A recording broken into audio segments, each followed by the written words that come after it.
Assalamualaikum warahmatullahi wabarakatuh. Perkenalkan, nama saya Hidayatul Wafa, NIM 19101012 dari S1TT07A. Cita-cita saya adalah ingin menjadi pengusaha. Dan di sini saya ingin menjelaskan sedikit tentang modul 5 praktikum pemrograman lanjut. Ya, di sini saya ingin menjelaskan modul 5 yaitu mengenai template dan exception.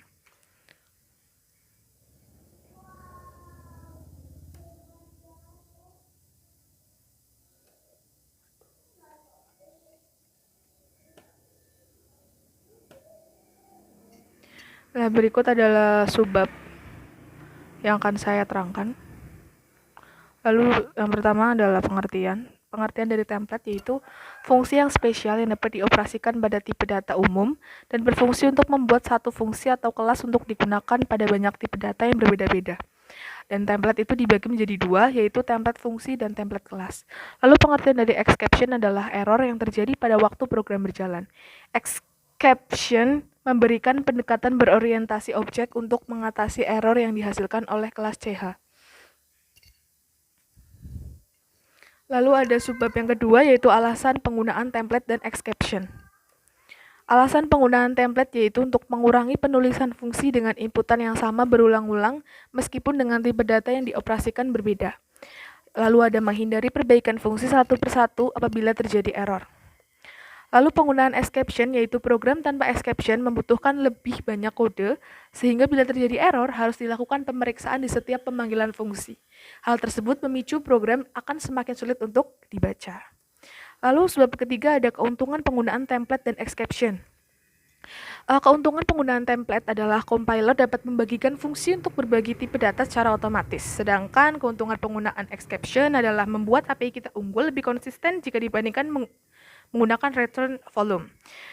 Lalu yang sebab keempat ada kode program pending pada exception, yaitu ada 3. Kode program pending yang pertama ada throw, itu adalah program akan melemparkan exception apabila terjadi error. Lalu kode selanjutnya ada kode catch, yaitu program menangkap exception dengan exception header pada tempat di mana error ini akan diatasi.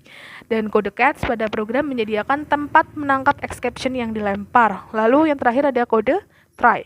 Suatu try block mengidentifikasi suatu bagian pada kode program di mana exception akan diaktifkan. Kemudian diikuti oleh satu atau lebih dari catch block.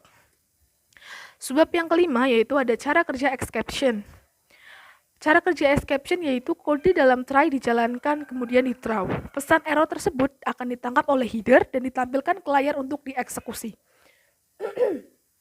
Selanjutnya, header yang digunakan untuk menangkap atau menangani exception sesuai dengan tipe exception yang dilemparkan melalui keyword throw, maka header dijalankan. Lalu berikut adalah format penulisan. Format penulisan dari template fungsi, template kelas, dan exception bisa disaksikan di layar. Dan kita akan lanjut ke penjelasan flowchart.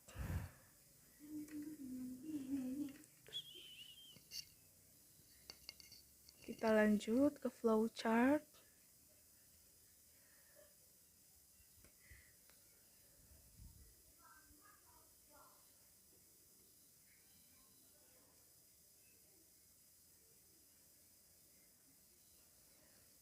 Nah, ini adalah gambaran flowchart pada program yang dibuat.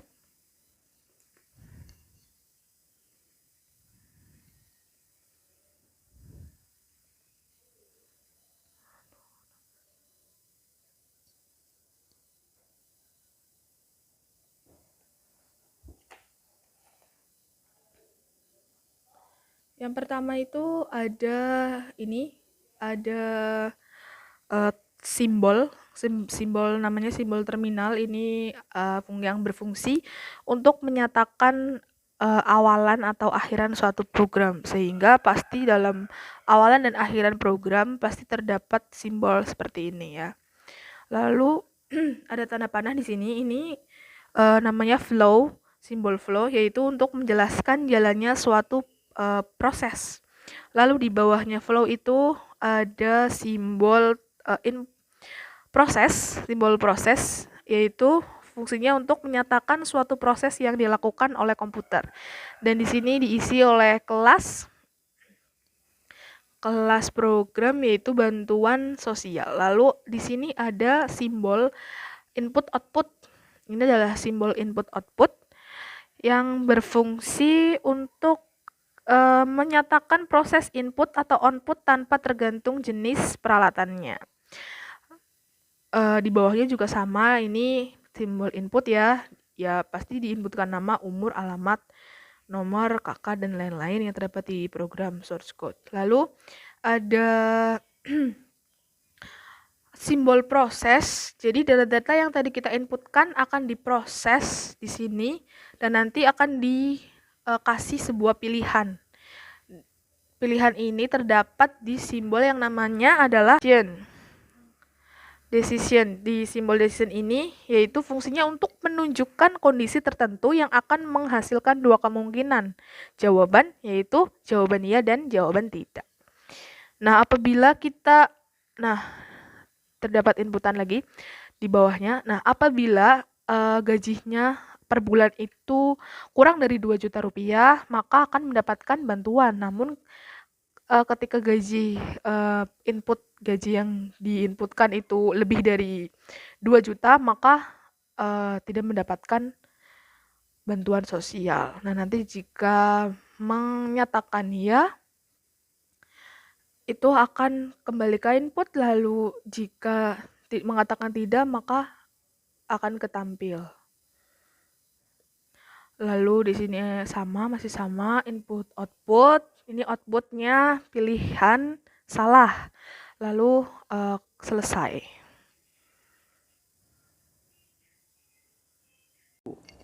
Di sini saya ingin menjelaskan source code sedikit.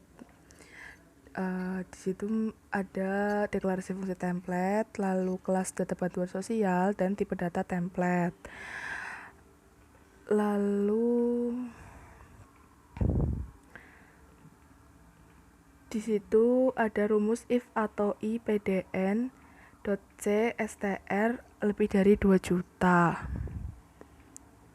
Nah, itu lebih dari 2 juta. Lalu di throw nama. Kemudian ada member fungsi void tampil.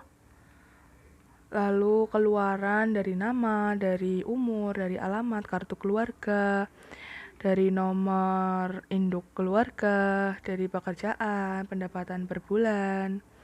Di situ keluarannya. Lalu ada input main, data bantuan sosial.